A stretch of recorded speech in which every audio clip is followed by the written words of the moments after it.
Aduh.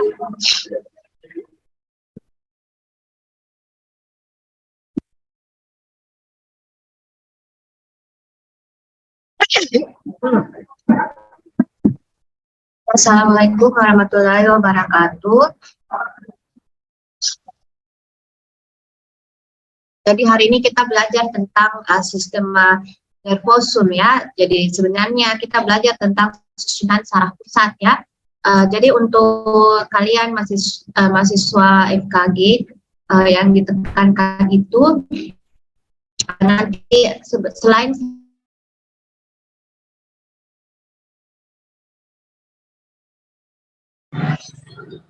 pasti di daerah kepala dan leher, karena saya lihat di sini ditekankan juga untuk motorik dan sensorik pada plexus cervical ya. Nah, itu juga yang perlu kalian tahu. Selain itu juga harus tahu tentang saraf otonom ya, dan juga tentang secara garis besar tentang persarafan pada otot skelet maupun saraf-saraf tepi ya. Tapi sebenarnya yang sering saja kalian nanti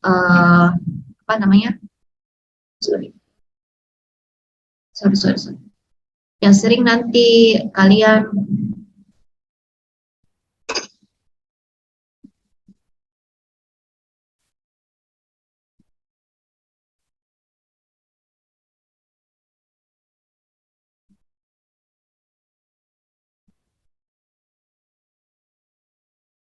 kelihatan sih ini deh yang di Zoom.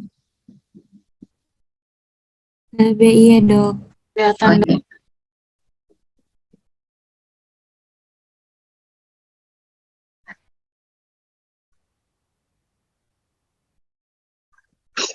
Oke.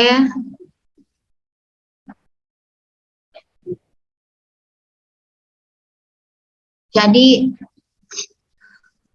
manusia ya, jadi makhluk aktif dan dinamis, banyak berinteraksi dengan lingkungannya. Jadi sebenarnya ini susunan saraf pusat itu dibutuhkan manusia untuk berinteraksi ya. Apa yang dimaksud dengan kemampuan berinteraksi? Maksudnya adalah bagaimana kita bisa memonitor sekitarnya, mengerti atau paham apa yang dimonitor, kemudian kita bereaksi terhadap apa yang kita lihat atau apa yang kita perhatikan, bagaimana reaksi kita. Nah, tujuan berinteraksi agar dapat proteksi diri atau dapat menyesuaikan diri dengan keadaan lingkungan ya. Jadi itu sebenarnya susunan saraf pusat mengatur bagaimana respon kita ya, bagaimana respon terhadap impuls ya yang kita terima ya, baik oleh sistem indera ya, dari mata, apa yang kita lihat, apa yang kita dengar, apa yang kita cium, apa yang kita apa yang kita makan ya, terus apa yang kita reaksi terhadap sentuhan dan sebagainya, atau bagaimana reaksi kita, itu akan diproses nanti oleh susunan saraf pusat ya.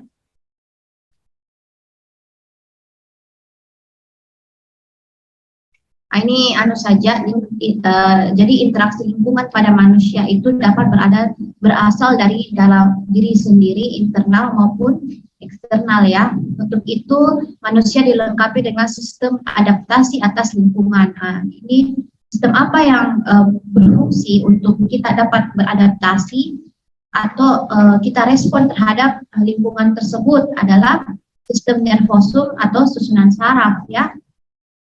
Sistem nervosum adalah suatu struktur pada tubuh manusia ya, yang digunakan untuk kita beradaptasi atau kita berespon terhadap lingkungan ya, baik lingkungan yang berasal dari diri sendiri maupun lingkungan yang berasal dari eksternal atau dari luar ya.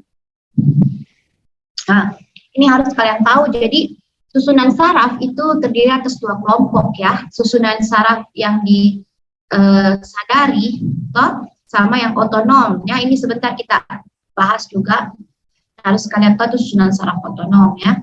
Yang disadari maksudnya kita sadari suatu rangsangan atau impuls itu dan kita beraksi secara sadar atau kemauan kita. Sedangkan otonom itu yang mampu merasakan impuls dan bereaksi secara otomatis, misalnya pergerakan jantung, ya, usus itu kan bekerja secara otomatis ya, tanpa kita perintahkan, ya, itu masuk dalam otonom ya. Tidak diatur oleh kemauan kita, tetapi dapat disadari atau tidak disadari. Pada suatu kondisi tertentu kita dapat sadari ya.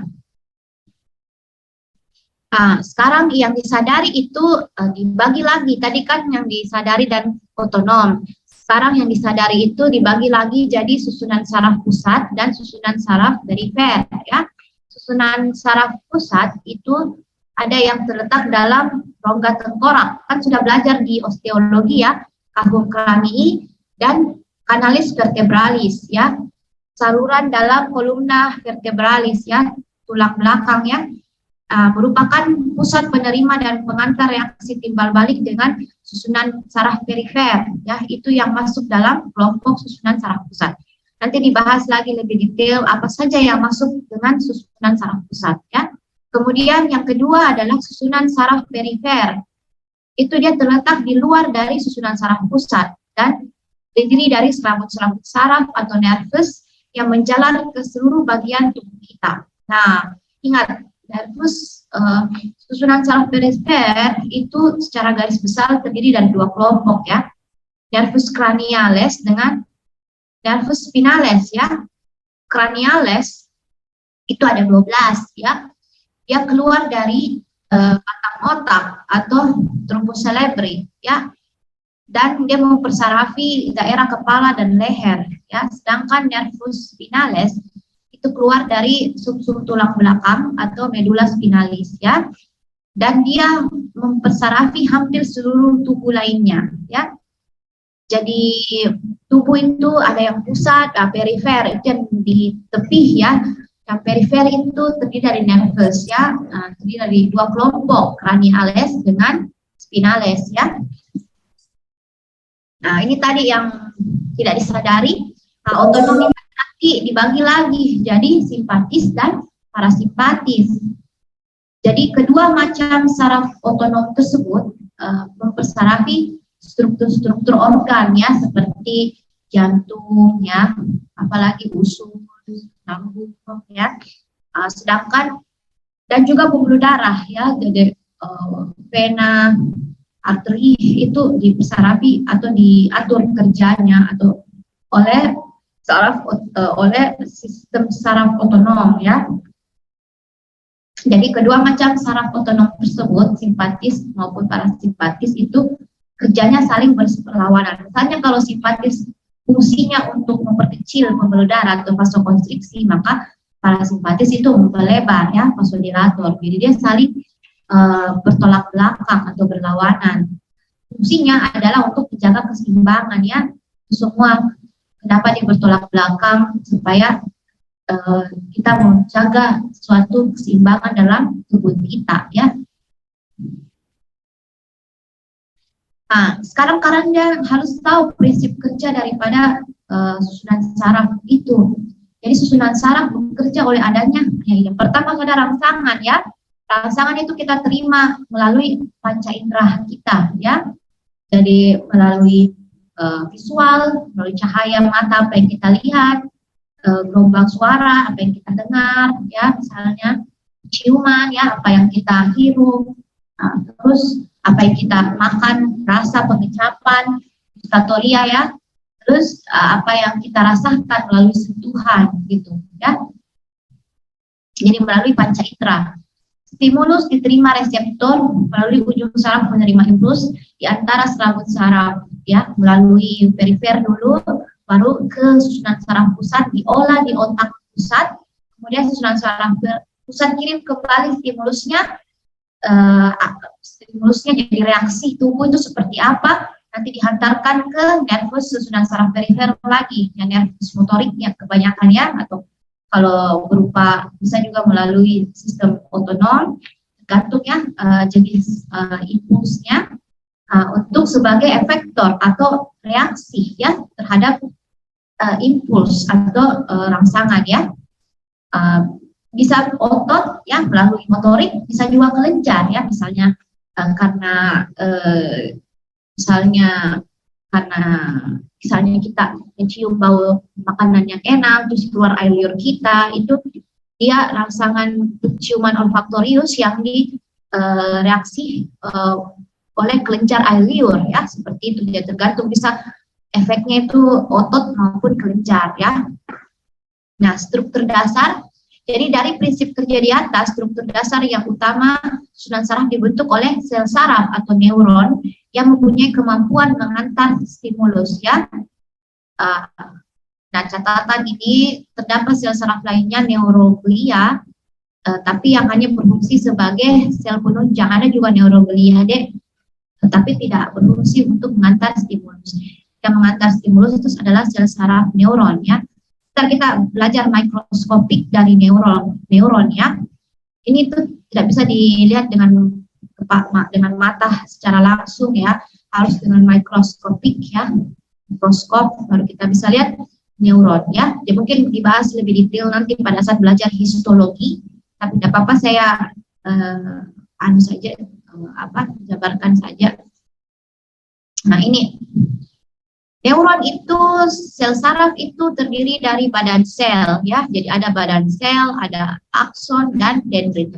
Nanti harus bedakan apa bedanya akson dan dendrit karena dia fungsinya berbeda ya. Akson dan dendrit itu apa? Jadi ada badan sel, dia merupakan tonjolan atau juluran dari badan sel. Jadi bagaimana alur stimulusnya pada neuron sel saraf? Nah, jadi diterima oleh dendrit dulu, baru dibawa ke badan sel, kemudian dihantarkan lagi oleh akson ya. Nah, ini alurnya, stimulus dari dendrit ke badan sel baru ke akson ya.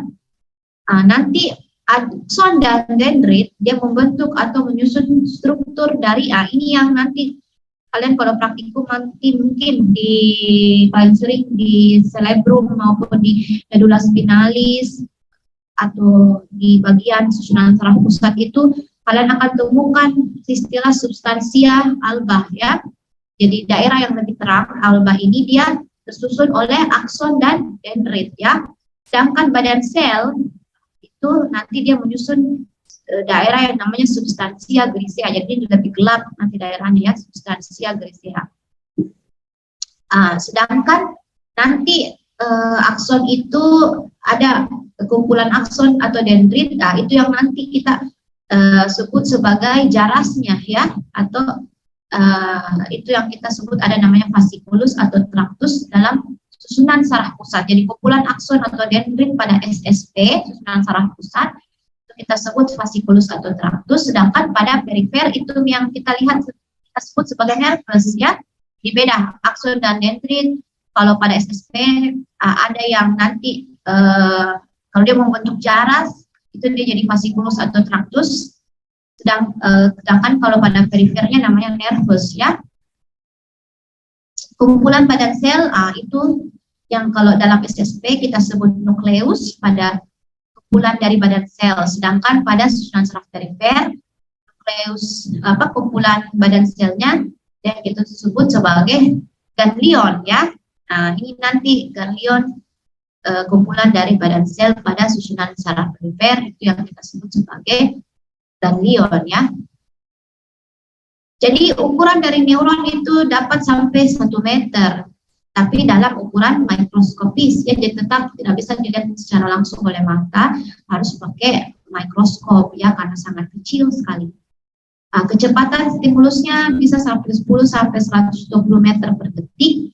Dengan demikian, struktur susunan saraf apapun selalu, jadi pada saraf itu selalu terdapat ini ya, substansia alba maupun grisea. Karena ini kita sudah tahu alba itu adalah kumpulan dari akson dan dendrit, sedangkan grisea itu maksudnya kumpulan jadi dari badan sel ya.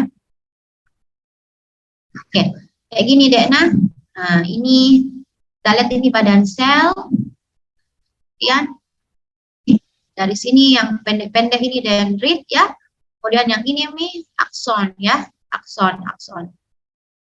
Nah, nanti ada sel pembungkusnya namanya myelin sheath ya, kemudian ada selnya ini Schwann cell ya. Oke. Ini yang pada akson ya, ada pembungkusnya melensit dan selnya di Schwann cell. Ini badan sel yang ada intinya di sini toh, kornya kecil-kecil juluran keluar yang dendrit namanya ini yang pendek-pendek.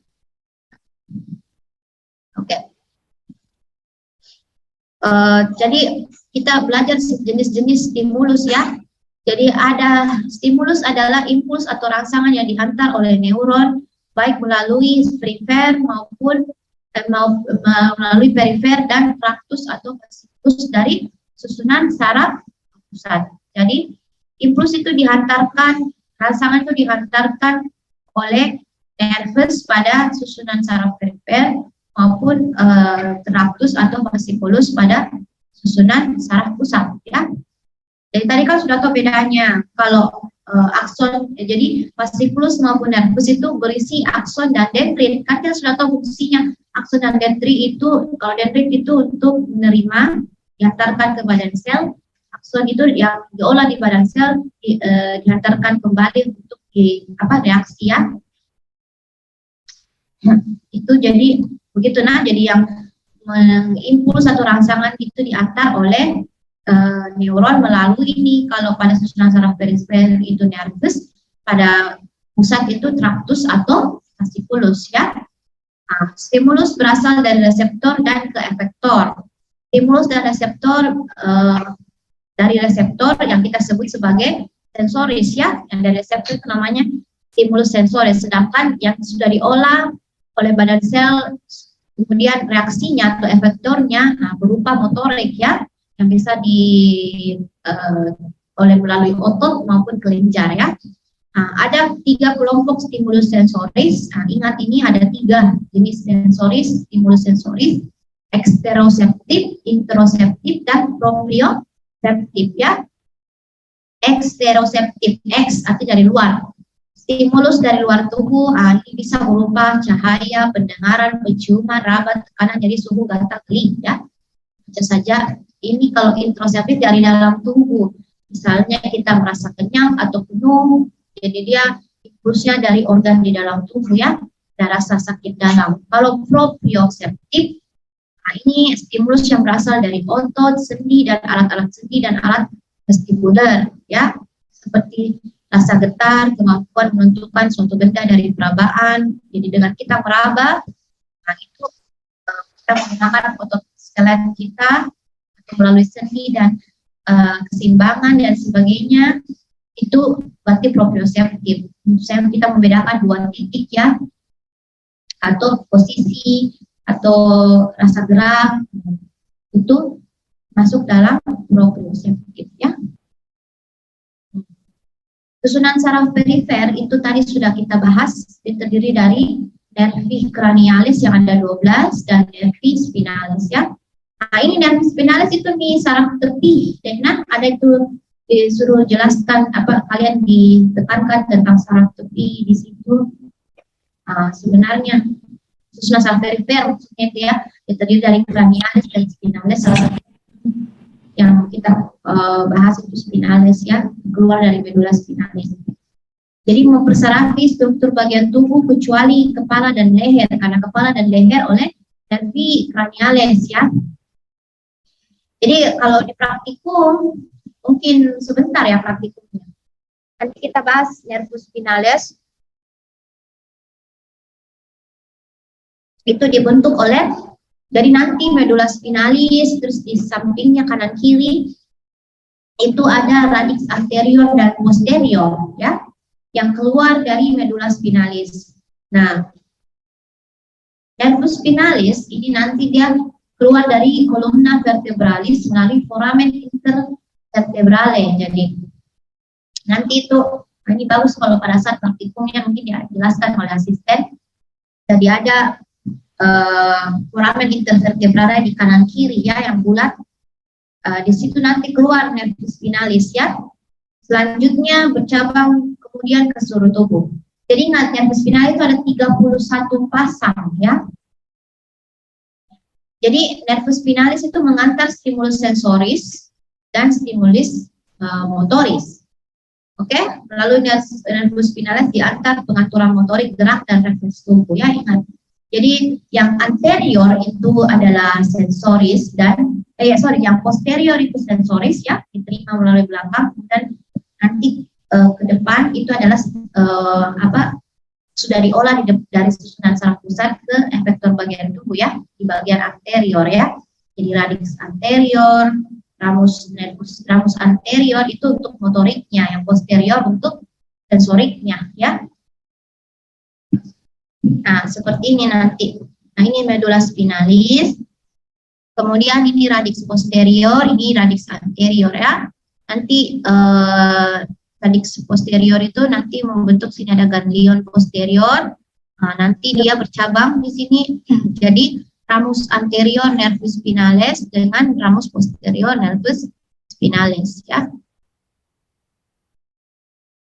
Ini ramus posterior, nervus anterior ya. Oke, seperti ini deh. Ini medula spinalis ya. Nanti kita bahas lebih dalam pada saat praktikum bagian-bagiannya daripada medula spinalis ya. Nah, ini nanti percabangan perifernya ini ya, saraf tepi perifer. Tapi untuk kalian kayaknya nice to know aja ya untuk plexus yang. Jadi yang penting ini untuk yang mahasiswa FKG itu yang penting ini plexus cervicalis ya. Jarak sensoris dan motorisnya nanti saya bentar jelaskan juga tentang ini. Karena ini yang berhubungan dengan head dan neck ya, wajah dan kepala. Untuk yang lain ini ya nice to know aja, yang penting kalian tahu ada namanya plexus cervical, brachial, ada lumbus sakral ya. Lumbalis dengan plexus sacralis. Ada juga proximus coccygeus ya. Oke. Sekarang kita bahas tentang susunan saraf pusat. Nah, susunan saraf pusat itu terdiri dari encephalon dan medula spinalis ya. Encephalon itu terbagi jadi cerebrum, diencephalon, truncus cerebri, dan cerebellum ya. Encephalon itu di dalam cavum cranii ya. Sedangkan medula spinalis itu di dalam canalis vertebralis. Ini sudah belajar toh di osteologi cavum cranii. Nah, di dalam itu ada otak ya, encephalon ya. Nah, ini ada otak besar, encephalon, otak tengah, dan kecil ini cerebellum ya. Dan medula spinalis itu di dalam saluran tulang belakang ya, canalis vertebralis.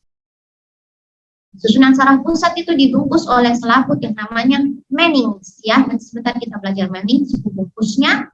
Nanti kalau praktikum, kalau dikeluarkan preparatnya dek, kasih lihat Ki, yang mana itu namanya meninx ya, dari susunan saraf pusat yang berisi cairan. Jadi dalam susunan saraf pusat juga cairan sendiri yang kita sebut sebagai LCS ya, liquor cerebrospinalis. Struktur CSSP dibentuk oleh, tadi kan kita sudah belajar namanya grisea, substansia grisea, dan alba ya. Grisea itu badan sel neuron, di mana nanti beberapa kumpulan-kumpulannya itu kita sebut sebagai nukleus ya. Alba itu terdiri dari akson dan dendrit, di mana jaras-jarasnya yang berkumpul kumpulannya, itu kita sebut nanti fasciculus atau tractus ya. Nah, ini tadi pembungkus ya. Meninx itu adalah selaput yang membungkus seluruh struktur dari susunan saraf pusat. Fungsinya meninx untuk proteksi dari susunan saraf pusat ya. Meninx itu ini harus kalian tahu 3 lapisannya ya. Dura mater itu kalau pada kadaver kelihatan jelas itu dura mater ya. Jadi kalau praktikum kita bisa lihat dura mater ini ya. Lapisan paling luar selaput padat, tebal, dan agak keras. Terdiri dari 2 lapisan. Ada lagi 2 lapisannya dura mater deh. Di mana di tengah itu nanti ruangannya. Ada spasium di situ ya. Ada rongganya, cavum untuk nanti berisi cairan di situ. Terus ada arachnoid mater atau arachnoidea, di mana lapisan di bawah dura mater selaput tipis terdiri dari lembaran membrana arachnoidea yang berhubungan dengan dura mater dan trabecula arachnoidalis yang akan seperti juluran ke pia mater. Jadi dura mater dulu, arachnoid mater, kemudian pia mater. Pia mater itu nanti bersatu, hampir kelihatan dia kayak tipis sekali selaput yang bersatu dengan jaringan susunan saraf pusatnya, ya. Jadi lapisan paling dalam, benang dan tipis dan membungkus langsung struktur SSP, ya. Pada beberapa, tidak semua preparat basah atau kadaver itu masih kelihatan via maternya, ya. Karena ada yang sudah sebagian sudah dikuliti, dikasih sudah dilepas gitu, ya. Ada beberapa yang masih kelihatan jelas via maternya. Oke. Jadi dua lembaran duramater dalam pahung Qurani ini membentuk saluran. Itu saya bilang ada saluran di antara dua lapisan duramater, dia akan membentuk sinus venosus. Jadi akan beredar di situ cairan maupun nanti di gambar selanjutnya lebih jelas, ya.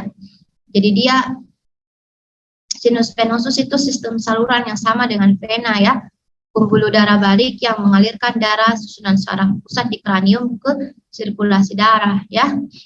Jadi dua lapisan di antara dua lapisan duramater, ini tadi saya bilang ada ruang potensial yang namanya spasium epidural, ya.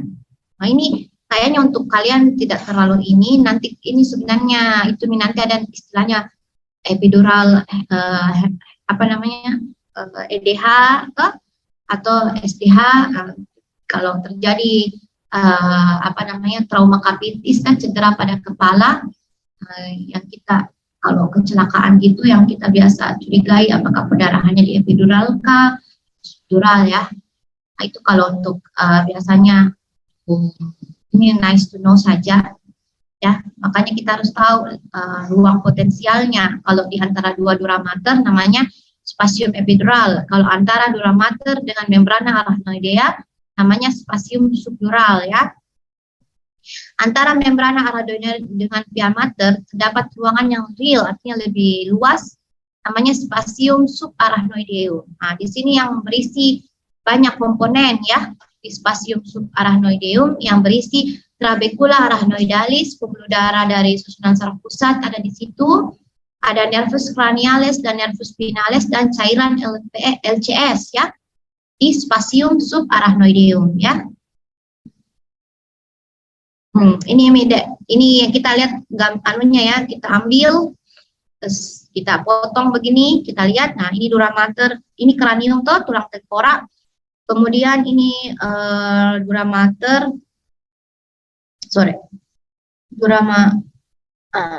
duramater, ya. Ini duramater itu ada dua lapisan tadi toh. Ini duramater yang endosteal layer dan duramater yang meningeal layer. Di antaranya itu ada sinus tadi toh, sinus venosus.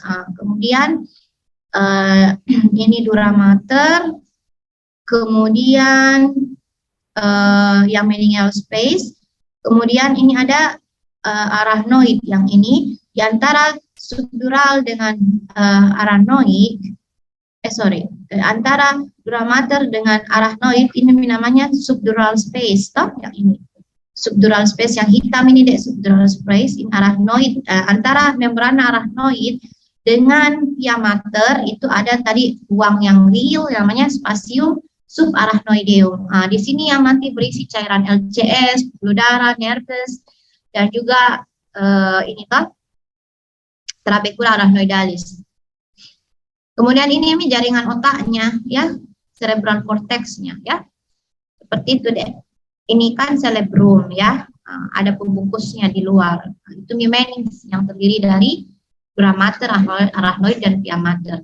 Duramater itu sendiri nanti terbagi lagi. Jadi falx cerebri, cerebelli, tentorum cerebelli, kemudian diafragma selai, ya.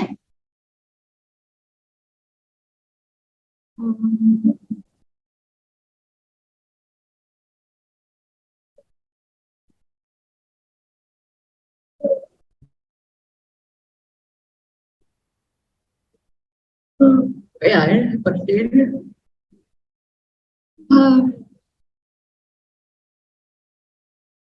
Oke. Ini nice to know aja deh, nah saya skip saja.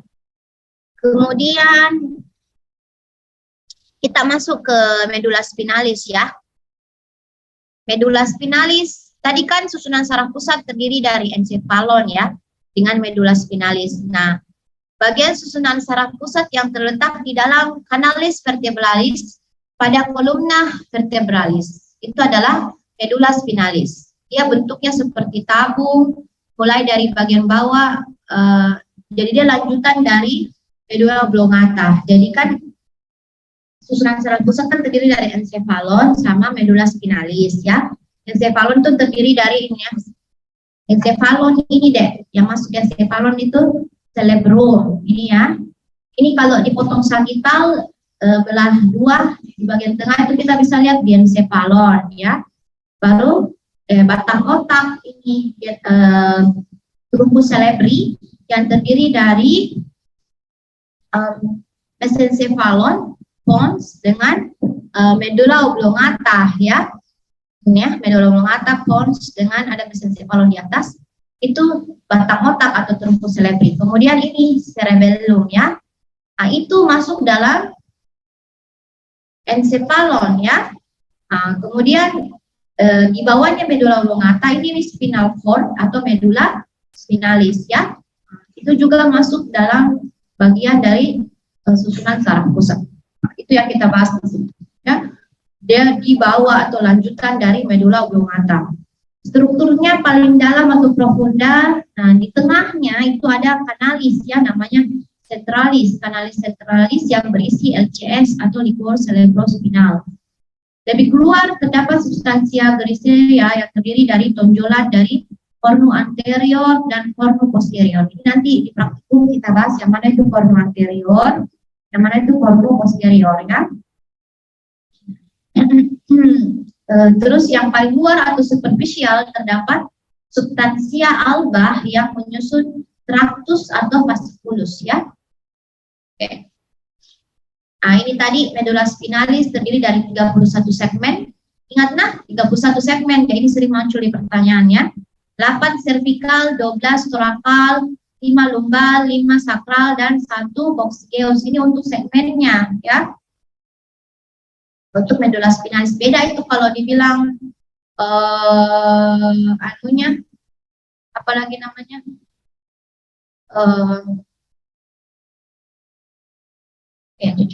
untuk jumlah apa namanya itu jumlah vertebranya beda ya dengan segmennya. Nah, itu kalau itu kan sudah dibahas pada saat praktikum osteologi yang skeleton aksial tuh dibahas tentang vertebra. Nah, itu beda sendiri itu pembahasannya untuk kolumna vertebranya ya. Kalau segmen itu ada 31, 8 cervical, 12 thoracal, 5 lumbal, 5 sakral, dan 1 coccygeus ya.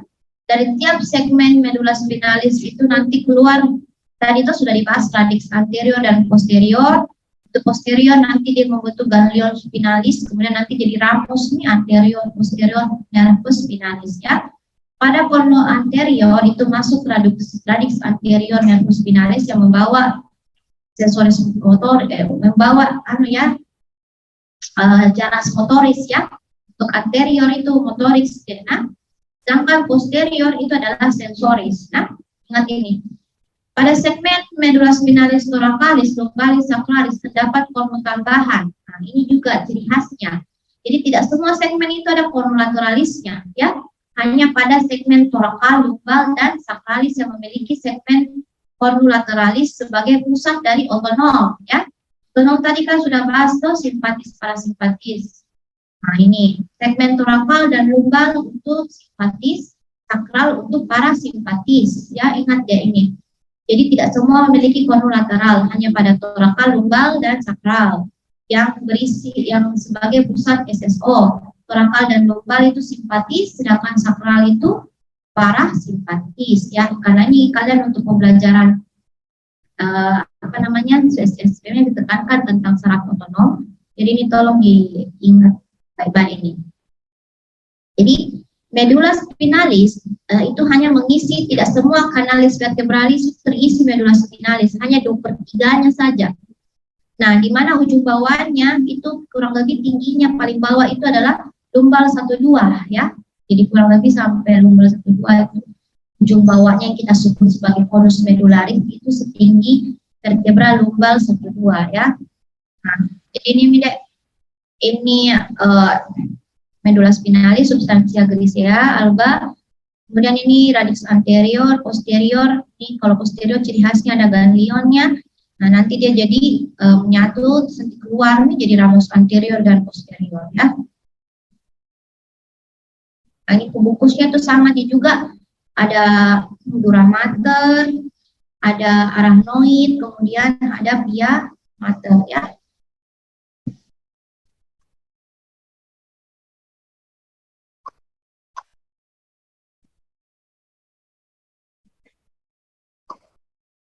Tadi sudah bahas dari mana tadi itu dari encephalon sudah ke medula spinalis, sekarang ke batang otak ya, yang di tengah-tengah, truncus cerebri. Bagian susunan saraf pusat yang terletak dalam kahum kranii di atas foramen occipitale magnum. Letak truncus cerebri itu di atasnya medula spinalis ya, dan di depannya otak kecil atau cerebrum, dan di bawah encephalon ya. Ini teorinya, nanti kalau mungkin pada saat praktikum dijelaskan lebih detail deh. Nah, kemudian terdiri dari bawah ke atas, itu yang paling bawah dari truncus cerebri itu ada medula oblongata, di tengah-tengahnya itu pons, kemudian di atasnya itu adalah mesencephalon ya. Nah, ingat, dari truncus cerebri itu keluar atau masuk 10 nervus craniales ya, dari 12. Jadi ada 2 yang nanti keluar di ke bagian dari ini apa namanya, bagian dari encephalon itu adalah nervus 1-2 ya. Olfactorius dan opticus itu tidak keluar melalui truncus cerebri. Nah, jadi ingat deh ini, karena kalian kan fokuskan ke kepala dan leher ya. Jadi kalau nervus cranialis itu 10-nya keluar dari batang otak. Di medula oblongata itu nanti keluar 9, 10, 11, 12 ya. Sudah, saya rasa waktu belajar kuliah sebelumnya sudah dibahas nervus cranialis ya, ada 12. Olfactorius, opticus, oculomotor ya, trochlear, trigeminus, abducens, facial, vestibulocochlear, apalagi glossopharyngeus, vagus, aksesoris, dan hipoglossus ya. Jadi 9, 10, 11, 12 keluar melalui medula oblongata, sedangkan di pons itu nanti terdapat 5, 6, 7, 8, di mesencephalon itu 3 dan 4 ya. Ingat ini deh. Nah, sekarang kita belajar salurannya pada truncus cerebri. Pada medula oblongata itu hampir sama dengan medula spinalis, dia di sentral salurannya, namanya canalis centralis. Sedangkan pada medula oblongata dan pons itu di bagian posteriornya itu terdapat ventriculus quartus ya. Ini nanti aliran LCS kita belajar ya, ada ventriculus quartus. Sedangkan pada mesencephalon ada namanya aqueductus cerebri sylvii ya. Diam dulu. Canalis centralis medula oblongata nanti lanjut ke canalis centralis medula spinalis ya. Sedangkan aqueductus cerebri sylvii itu akan melanjutkan diri menjadi, dia merupakan kelanjutan dari ventriculus tertius yang lebih di atas. Nah, itu di encephalon ada ventriculus tertius. Nah, ini juga di truncus cerebri itu terdapat substansia alba yang dibentuk oleh akson dan dendrit melalui tractus atau fasciculus yang sebagai jalur lintas hubungan antara bagian-bagian dari susunan saraf pusat ya. Nah, ini dibaca saja. Jadi tadi kan kalau kumpulan dari badan sel namanya nukleus. Jadi pada truncus cerebri itu terdapat beberapa nukleus dari nervus cranialis ya. Ini nice to know aja deh ya. Nah, ini juga namanya formasi reticularis yang merupakan campuran dari alba dan grisea dan merupakan pusat dari pernapasan dan sirkulasi. Itu dapat di truncus cerebri. Makanya orang kalau misalnya trauma, kecelakaan terus di daerah truncus cerebri itu kita khawatir sekali ya, harus dijaga stabilitas, harus dijaga lehernya, apalagi kalau kita terjejas. Dijaga anunya ya, apa stabilitasnya ini. Karena di situ adalah pusat pernapasan dan sirkulasi ya. Ya.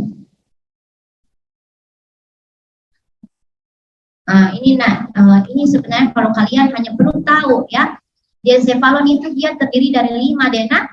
Apa sih yang dimaksud diencephalon? Dia terdiri dari thalamus, hipotalamus, epitalamus, metatalamus, dan subtalamus. Nah, ini nice to know saja, baca-baca saja ini, tapi yang penting kalian tahu kalau diencephalon merupakan bagian dari encephalon itu terdiri dari thalamus, hipotalamus, epitalamus, dan subtalamus. 5 pembagiannya. Nah, ini otak kecil, cerebrum yang di belakang itu tak? Nah, ini bagian SSP yang terletak di bawah lobus occipitalis cerebrum. Kan nanti kalau praktikum itu kalian belajar di cerebrum itu ada beberapa, ada lobus, toh? Lobus belakang namanya occipitalis, di bagian bawahnya itu, dan di belakang dari batang otak dan di fossa cranii posterior terdapat cerebellum yang otak kecil yang kayak konde-konde ya, cerebellum. Nah, ini bagian-bagiannya nah. Dan di tengah namanya vermis, di samping ada 2, ada hemispherium cerebelli. Nah, ada juga di situ nucleus, tapi ini nggak usah kalian dibaca saja, nggak usah dihafal. Yang penting kalian tahu cerebellum itu letaknya di mana, ya, kecil.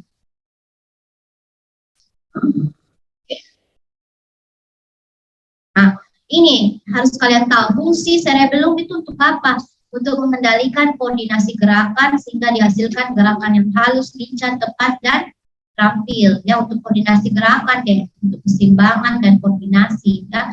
Jadi pusat keseimbangan itu selain di cerebellum juga di telinga dalam ya, kan vestibulocochlear. Jadi nervus vestibularis ada di telinga dalam, organnya juga di situ untuk menjaga keseimbangan dari tubuh kita ya. Oke, ini metadata yang konde-konde cerebellum deh. Ada jadi terdiri dari hemisferium kanan dan kiri, ada vermisnya di tengah ya. Oke. Nah, ini otak besar cerebrum paling utama dan paling besar terletak dalam kafum krani. Dia terbagi 2 ya, bagi 2 kanan kiri. Jadi hemisferium cerebri kiri dan kanan. Kedua hemisferium cerebri tidak terpisah total. Jadi ada serabut pemisuran di tengah yang menghubungkan kanan dan kiri. Jadi tidak langsung terpotong 2 begitu deh. Ada penghubungnya namanya serabut pemisuran ya. Nah, ini strukturnya dari luar ke dalam. Paling luar itu namanya cortex ya, cerebri. Kemudian ada semiovalle, kemudian ganglia basalis dan hippocampus ya. Nah, pada korteks cerebri yang bagian luar itu dibentuk oleh substansia grisea ya, dan dia ada sulcus maupun girusnya. Apa bedanya? Kalau bagian yang menonjol keluar namanya girus, kemudian bagian yang melekuk ke dalam namanya sulcus atau viscera ya, dan masing-masing itu mempunyai nama. Ini yang nanti kalian harus ke dalam ya. Ya nice to know aja sebenarnya ya, nanti di praktikum. Dan ada 5 lobus ya, tadi saya bilang ada lobus frontal yang bagian depan. Ini sesuai dengan kalian kalau ingat nama-nama os tulangnya, ada namanya os frontal, bagian depan namanya lobus di depan namanya lobus frontalis ya, di tengah parietalis, belakang occipital, yang samping kanan kiri temporalis. Bedanya di tengah ada namanya lobus centralis ya. Nah, ini kan ini ingat nah. Ini cerebellum di belakang, berarti patokannya di belakang, di depan, lobus frontal, lobus parietal, occipital, temporal. Nah, ini yang di tengah-tengah namanya lobus centralis ya. Nah, nanti ada sulcus di tengahnya, ya membagi girus precentralis dengan girus postcentralis. Nah, ini kayaknya terlalu dalam, tidak ini. Ini baca saja, nah, nice to know. Ini area Brodmann itu, jadi di korteks cerebri itu ada namanya area Brodmann.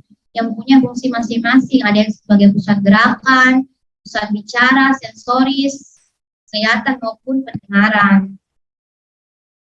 Nah, ini juga ini dibaca saja ya. Dan itu sebenarnya paling penting kalian tahu bagiannya. Cortex cerebri itu kan tadi terdiri dari yang ini deh. Nah, ini paling luar. Bagiannya cerebrum terdiri dari cortex cerebri. Nah, cortex cerebri itu kan permukaan. Tadi ada gyrus, ada sulcus ya, dan yang terbagi jadi lobus ya. Ada centrum semiovale, kemudian lebih dalam lagi ada ganglia basalis dan hippocampus. Ini penjelasan-penjelasan saja, dibaca saja ya. Tidak usah terlalu didalami deh ini. Ini kalau dipotong ini koronal ya, sorry ya, yang horizontal ya dari tengah, kelihatan ini. Ini dibaca saja. Ya, nice to know. Ganglia basalis ya. Hippocampus. Nah, ini hippocampus ini dia terletaknya di datelar ya. Seperti kue bolu-bolu. Dia dalam lobus temporalis, ada Grisia dan Albania. Nah, ini jadi memori jangka pendek ya untuk hippocampus. Jadi kan ada memori jangka panjang, ada jangka pendek. Memori jangka pendek itu hippocampus, dia letaknya di lobus temporal yang kanan kiri ya. Nah, di sini ada kelihatan hippocampus, ini deh. Ini ya. Ini hippocampusnya kelihatan. Dia kayak kue bolu-bulung di temporal. Di sini juga ada untuk penciuman, ada bagian yang penting untuk penciuman yang terletak pada dasar cerebrum, namanya rinencephalon ya, ini pusat penciuman deh, olfaktorius. Ada juga sistem limbik. Limbik itu terkait dengan peranan emosi, tingkah laku, proses belajar memori. Dia di bagian cortex cerebri yang bagian dalam ya.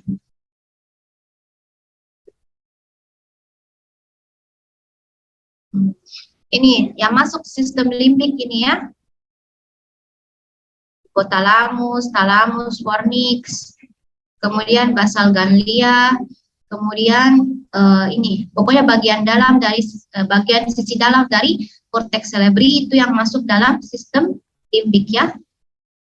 Nah, ini sistem ventrikuli itu yang dilewati oleh cairan LCS ya. Jadi kan dalam sistem ventrikuli adalah sistem ruang. Jadi ada ruangan nanti yang berisi LCS dan berhubungan satu sama lain, dan dia akan LCS ini, cairan ini akan mengisi ruang-ruang ventrikuli. Apa fungsinya cairan itu ya? Dia sebagai bantalan cairan atau proteksi terhadap susunan saraf pusat ya. Jadi dia bukan hanya jaringan, ada cairan juga di situ ya. Jadi ini kelebihannya ciptaan dari Tuhan ya. Jadi dia sangat memikirkan segalanya, Allah sangat memikirkan segalanya ya. Jadi termasuk bagaimana memproteksinya supaya kalau ada benturan apa itu tidak langsung terjadi jejas gitu, ada bantalan cairannya ya, proteksi. Jadi dia terdiri dari dua ventriculus lateralis. Nah, itu di hemisferium cerebri masing-masing itu nanti ada ventriculus lateralis 1-2 ya. Kemudian di diencephalon ada tertius, kemudian nanti di bawah belakangnya nanti kan dari lateralis ke tertius, kemudian ada aqueductus cerebri sylvi di mesencephalon yang menghubungkan tertius dengan quartus ya. Karena ini quartus nanti letaknya di belakang pons dan medula oblongata dan di depan. Ya, ini saja kalian harus tahu, sistem ventrikuli terdiri dari dua ventriculus lateralis, satu ventriculus tertius, dan satu ventriculus quartus. Dan letaknya di mana ya? Oke. Nah, ini Mide, ventriculus lateralis, baru tertius ya. Nah, ini ventriculus quartus dihubungkan oleh aqueductus cerebri sylvi ya. Nah, ini lateralis, ventriculus tertius, aqueductus mesencephalica menghubungkan tertius dengan quartus ya.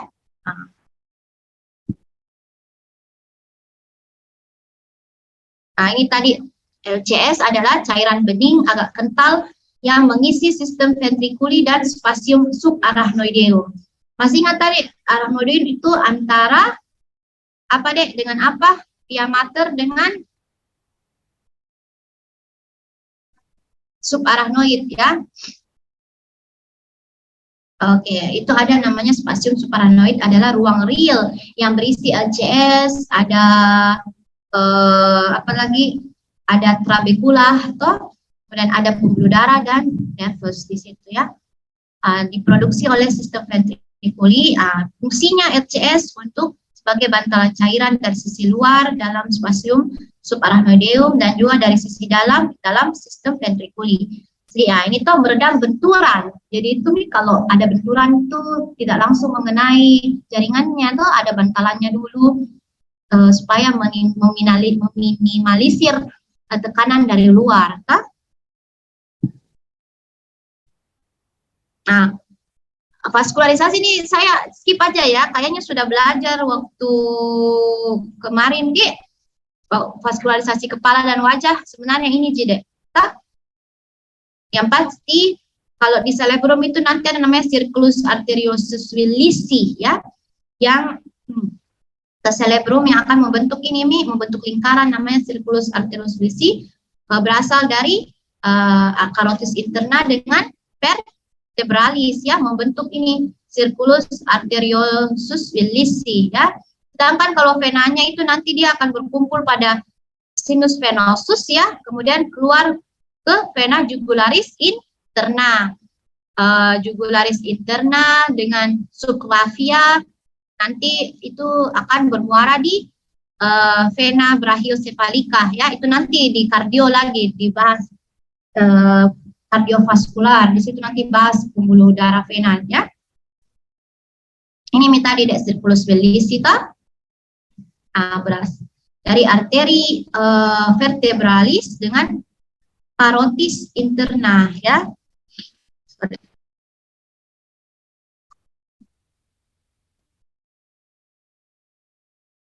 Ini sorry.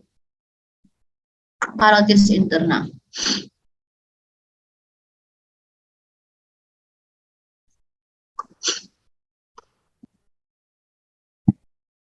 Ini tadi nervus cranialis juga sudah mitos 12. Batas-batasnya tolong dihafal, kayaknya waktu belajar inervasi juga sudah dibahas. Sepertinya sudah, bisa skip aja ya.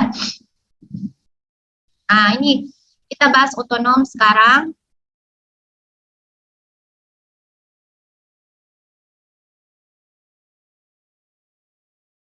Jadi susunan saraf otonom itu tidak diatur oleh kemauan kita. Dia bekerja secara otomatis, dapat disadari maupun tidak disadari ya. Jadi susunan saraf otonom itu terdiri dari simpatis dan parasimpatis. Prinsip SSO, dia mengatur apa saja seperti jantung, kelenjar, air liur kah, air mata kah, gitu ya. Dan otot polos organ-organ dan pembuluh darah. Dan dia bekerjanya berlawanan deh. Kalau satunya untuk vasokonstriktor, satunya untuk vasodilator ya. Misalnya satunya untuk mengeluarkan air liur, satunya untuk menghambat pengeluaran air liur. Jadi saling berlawanan ya. Nah, apa-apa saja yang masuk dengan SSO simpatis? Tadi kan sudah dibahas ya. Di segmen torakal lumbal sakral itu terdapat cornulateralis untuk fungsi dari susunan saraf otonom. Kalau simpatis itu di torakal dan lumbal ya. Sedangkan parasimpatis itu di sakral ya. Apa saja yang masuk SSO parasimpatis itu pada trunkus cerebri dan cornulateral dari medula spinalis segmen sakral ya. Ini harus kalian tahu ini. Jadi kalau karena masuk dalam pokok bahasan yang harus kalian tahu tentang susunan saraf otonom, yang penting kalau simpatis itu berasal dari torakolumbal, sedangkan parasimpatis itu pada pusatnya itu di trunkus cerebri dan cornulateral dari medula spinalis segmen sakral ya. Jadi kraniosakral itu adalah parasimpatis. Kalau pada nervus cranialis yang fungsinya untuk parasimpatis itu hanya ada 4 ya. 3 apa saja? 3, 9, 3, 7, 9, dan 10 ya. Jadi ini apa? Untuk parasimpatisnya itu okulomotoris, terus facialis, glossopharyngeus, dan vagus ya.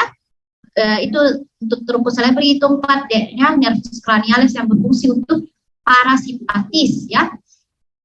Nah, apa saja fungsi dari susunan saraf otonom simpatis? Ini toh mencapai organ yang dipersarafi mengikuti nervus spinalis dan udara. Nah, kebanyakan karena thoracolis lumbal, karena dia thoracalis lumbalis, berarti untuk toraks dan abdomen.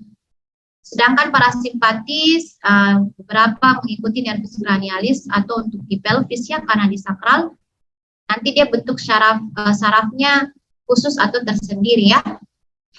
Nah ini deh, lihat saja simpatetik ini ya.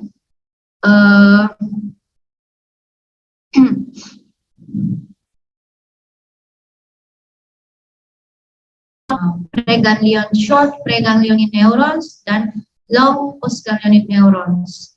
Ganglia are called the chain ganglia. Nih target tisunya saja ini ya, untuk simpatik seperti di otot polos, otot kardia ya, kelenjar-kelenjar endokrin, dan brown fat, lemak coklat ya.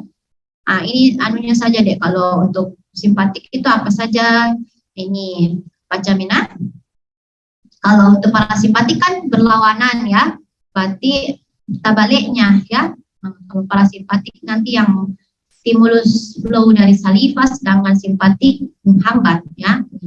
Kalau ini simpatik mempercepat apa namanya itu, denyut nadi, heartbeat, denyut jantung. Kalau parasimpatik memperlambat ya. Simpatik untuk memperlebar bronkus, parasimpatik untuk konstriksi dari bronkus. Jadi tabaliknya ya, tolong dibaca baik-baik ini deh. Bedanya parasimpatik dengan simpatik ya.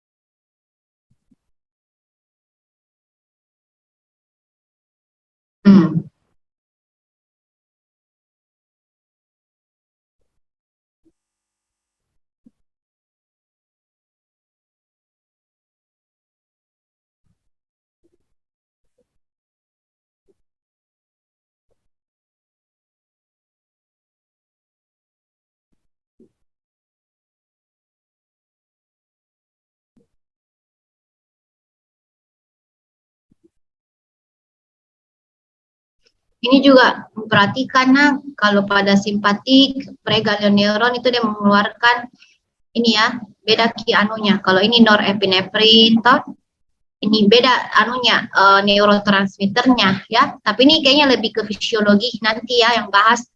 Yang penting kalian tahu ini saja bagian segmen berapa yang sebagai pusatnya simpatik dan segmen berapa yang pusatnya parasimpatik ya. Itu untuk anatominya. Nanti di fisiologi bahas lagi tentang bagaimana bagaimana fisiologi dari susunan saraf otonom ya. Nanti kita perdalam tentang neurotransmitter.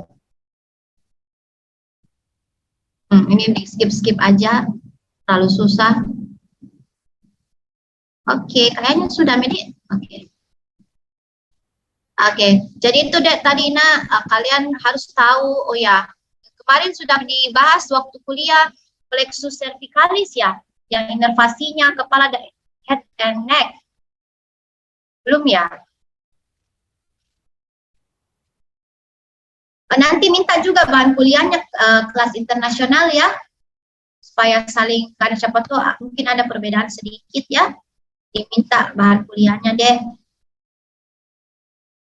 dulu.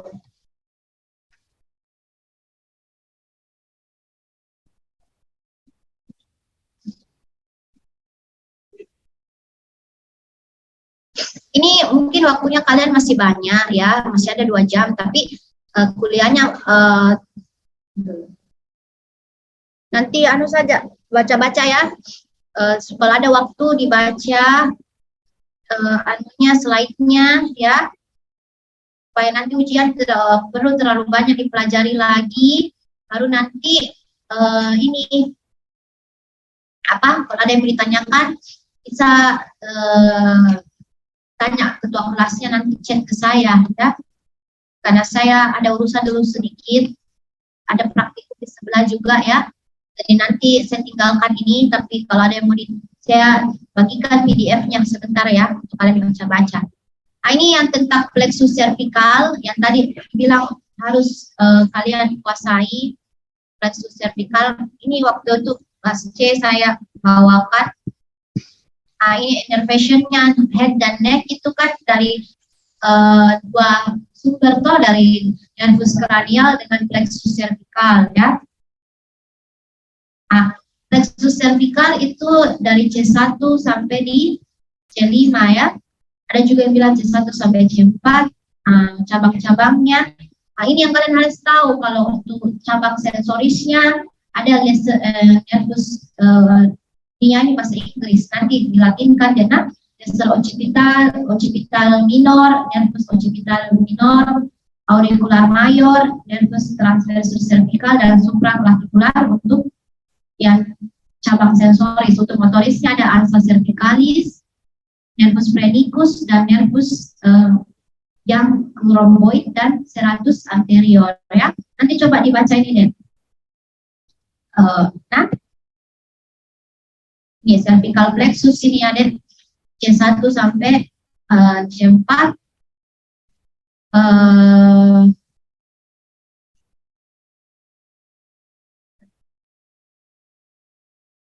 Sorry, C.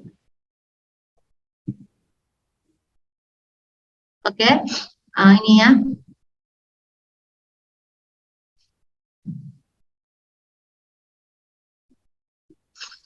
Oke, ini tolong dibaca.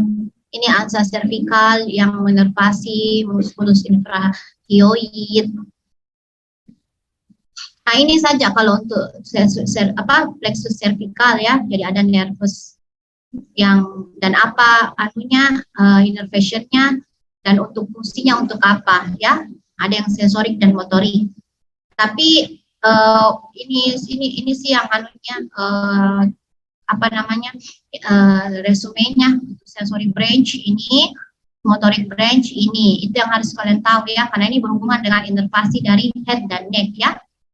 Saya kasih saya dua-duanya ya slide-nya, tapi tetap juga minta nanti slide-nya SSP dari guru kelas C ya, saling melengkapi. Oke, mungkin sebelum itu ada yang mau ditanyakan sebelum saya tutup, sambil saya siapkan dulu slide-nya, atau bisa saya kirim lewat chat Zoom saja. Jadi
Silakan yang hybrid yang di rumah dek, coba di download bahannya. Itu dia PPSM ya, jadi PowerPoint yang langsung muncul slideshow-nya ya. Oke, memang sengaja supaya tidak bisa diedit ya. Oke, mungkin itu dari saya. Mohon maaf kalau ada kekurangan ya. Sampai ketemu di praktikum sebentar. Mungkin nanti yang memandu itu dari dosen lain dan asisten ya yang bantu kalian untuk praktikum. Selamat belajar. Semoga nanti ilmunya berguna ya untuk bekal ya ke depannya. Oke, terima kasih. Assalamualaikum warahmatullahi wabarakatuh. Waalaikumsalam Waalaikumsalam warahmatullahi wabarakatuh, Dok. Terima kasih, Terima kasih, Dok. Terima kasih, Dok.